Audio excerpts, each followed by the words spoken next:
Breaking news from the heart of West Africa. A nation once trapped in the shadows of terrorism is now fighting its way back into the light. In a stunning military success, Burkina Faso's armed forces have achieved a decisive victory in the eastern region of the country, capturing a significant number of terrorists.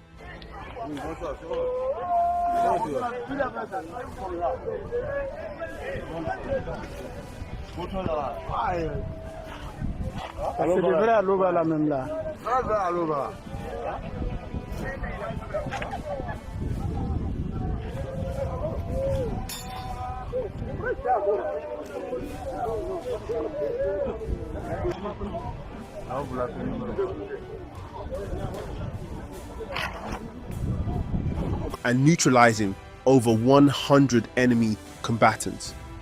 This is not just a tactical win, it is a statement that under the leadership of Captain Ibrahim Traoré, Burkina Faso is not only pushing back the tide of extremism, but reclaiming its land, its dignity, and its future. This victory comes at a time when Traoré has announced a jaw-dropping achievement. 72% of the country is now under government control, up from just 40% when he first took power. Let that sink in. When Traoré stepped in, nearly half of Burkina Faso was a battleground, and terrorists held the upper hand. Today, the tables have turned. According to military sources, the Eastern operation was a carefully coordinated assault, a combination of intelligence gathering, ground offensives, and precise air support. Dozens of armed militants were apprehended, their weapons seized, their networks disrupted. Over 100 were neutralized in direct combat. The villages that once lived in fear are now breathing a cautious sigh of relief. In a war where every inch of land has been fought for, this is more than a headline. It's a lifeline. For communities in eastern Burkina Faso, this victory could mean the reopening of markets, the return of children to schools, and the chance to sleep through the night without the sound of gunfire. Numbers don't lie. Before Traoré came to power, terrorist groups controlled 60% of Burkina Faso's territory. That's more than half of a nation in the grip of chaos. And here's the detail that many will find hard to ignore. The French military was still present at that time. The country's former colonial power had boots on the ground, resources deployed, yet terrorists thrived.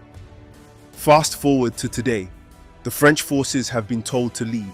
The Burkina Faso army, under its own command, its own strategy, is in charge. And the results? A jump from 40% to 72% government control in record time. These are not small gains. These are seismic shifts. For the people of Burkina Faso, this is more than a territorial map changing colors. It is a fight for survival, for sovereignty, for a life free from fear. Every reclaimed village is a story.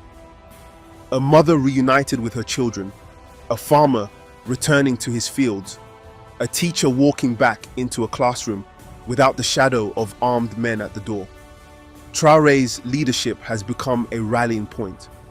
His tireless efforts, often at great personal risk, have inspired hope in a country that had been told again and again that terrorism was an unstoppable force. But under this new chapter, Burkina Faso is proving that narrative wrong. It is impossible to talk about this transformation without addressing the elephant in the room, the French military withdrawal. For years, the Sahel region relied on foreign military presence to counter terrorism. And yet, extremist groups grew stronger. Questions began to rise, questions that demanded uncomfortable answers. Why was so much territory lost under the so-called protection of powerful foreign forces? Why were local armies not empowered to take control? When Traoré took the bold decision to end French military operations in Burkina Faso, many predicted chaos. Instead, the country has seen one of the most remarkable counter-terrorism turnarounds in Africa. The fight is far from over. 28% of the country is still under the shadow of insurgent control. But if this pace continues, the vision of a fully liberated Burkina Faso is no longer a dream. It is a tangible goal. Military strategists suggest that with continued momentum, better equipment, and sustained support, Burkina Faso could reclaim nearly all of its territory within the next few years. That would make it one of the most successful anti-terror campaigns in modern African history. In times of crisis, leadership matters. And in Captain Ibrahim Traoré, Burkina Faso has found a leader who refuses to accept defeat. Day after day, he has worked not from the safety of a distant office, but alongside his people. In the field, listening to the soldiers, engaging with communities, and setting a tone of resilience.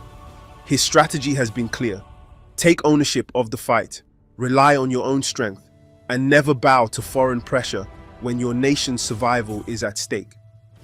History may very well remember this period as the turning point, the moment Burkina Faso decided that its destiny would no longer be dictated by others. Burkina Faso's story is not happening in isolation. Across the Sahel, in Mali, Niger, and beyond, a new pattern is emerging. African nations taking back control of their security and their sovereignty. For decades, the narrative was that African countries could not fight these battles without foreign intervention. Today, that narrative is crumbling. The message from Ouagadougou is loud and clear. We will fight for ourselves, by ourselves, and we will win. And to the world watching from afar, this is a reminder. Africa is not just a theater for global power games.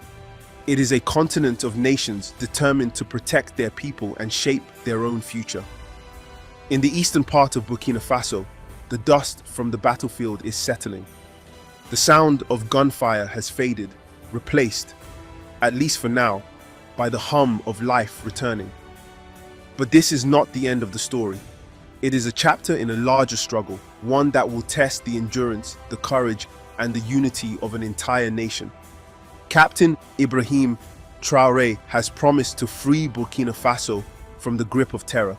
With 72% of the country now reclaimed, he has shown the world that promises, when backed by will and action, can become reality. To the people of Burkina Faso, and to every African nation fighting for its sovereignty, this victory is a beacon. To the terrorists, it is a warning. And to those who doubted, it is proof. The road to freedom is never easy, but in Burkina Faso, the march continues, and the world is watching.